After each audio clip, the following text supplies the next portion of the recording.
এই কুকুরটা আজকে অনেকবার পাক মারতেছে জেলখানার ভিতরে ঢুকবে, কিন্তু ঢুকতে পারেনি। তারপর হচ্ছে অনেক চেষ্টা করেছে, চেষ্টা করার পর লাস্টে ঢুকে গেছিল। তখন ভিডিওটা তখন ভিডিওটা অফ হয়ে গেছিল।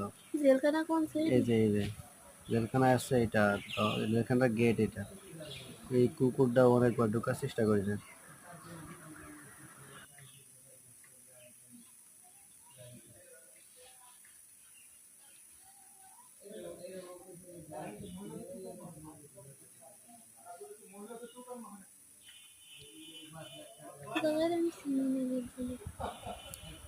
নড়াইলে মহিষ খোলা হয়ে যাবে। লাস্টে ঢুকে গেছিল কুকুরটা।